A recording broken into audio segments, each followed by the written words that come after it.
Hello again. Welcome back, everybody. It's your boy, Chicago Sean McLaughlin. How you doing? Today's Thursday, January 21st, and it was a pretty uneventful day in the markets. Not a whole lot of trading going on. The S&P, we traded in a pretty tight range.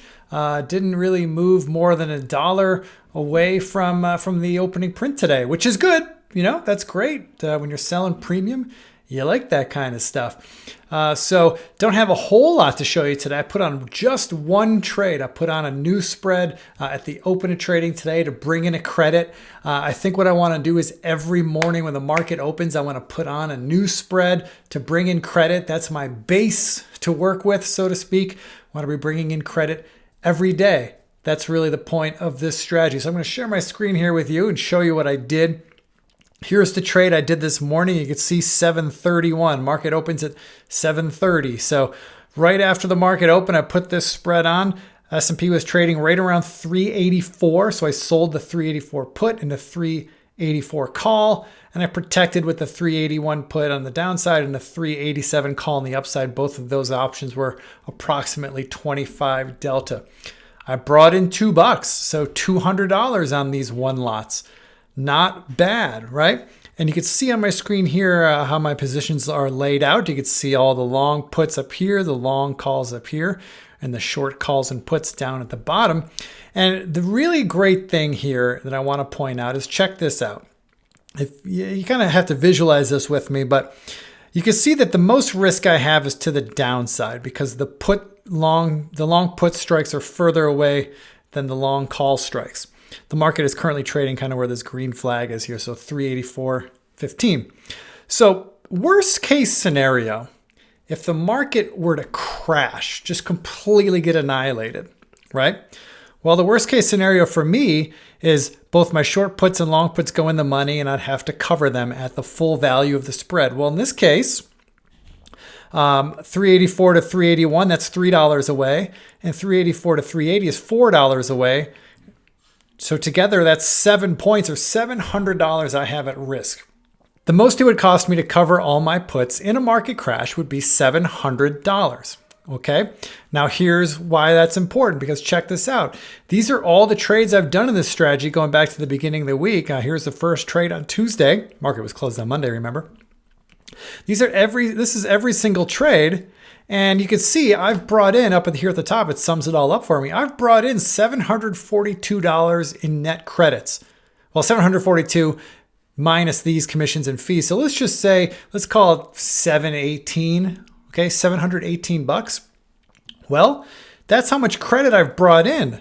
If I go back to here and we have a market crash and I got to cover these put spreads, the most I got to pay out to cover those put spreads is $700. Leaving me with $14 left over. Not a big deal. That's not what we're here for. But it's comforting to know that in a worst case scenario, I'm in the money.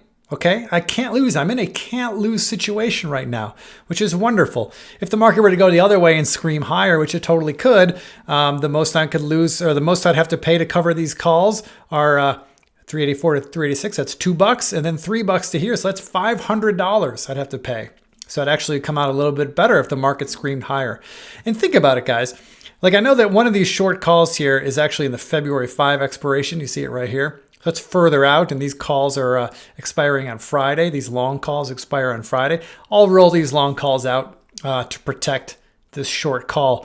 But the reason why it'll never cost me more than $300 is because let's have a thought experiment here. Let's say the market screens to $400, right?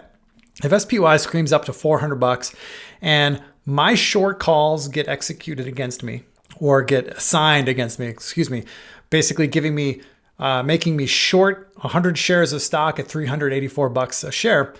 Well, if that were to happen, I could immediately exercise my long 386 calls if I wanted, or my 387 calls, but let's just use the 386 calls. I could immediately execute against that. The net cost to me would be $200, right? I had to sell at 384 and buy at 386, net cost $200. That's why I'm not worried about this, later week expiration, February 5th, the way we have it right now. The most I could lose is 200 and 300 on these short calls.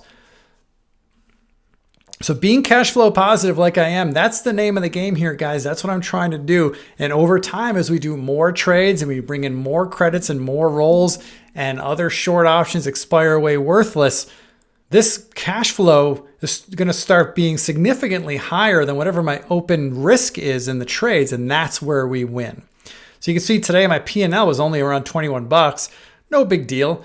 I haven't made a whole lot of P&L in these trades yet, but the foundation has been set and it will start paying off here as we move forward in time. So that's where I'm at right now.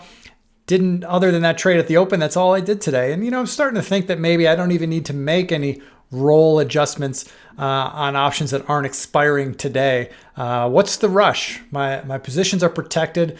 I don't have to worry about fighting negative gamma. If we have a runaway market in one direction or the other, gamma is not going to be killing me because, again, our losses are capped by the protective long puts and long calls. Happy trading, everybody. I hope you guys have a wonderful Thursday evening, and I'll see you again tomorrow. Bye-bye.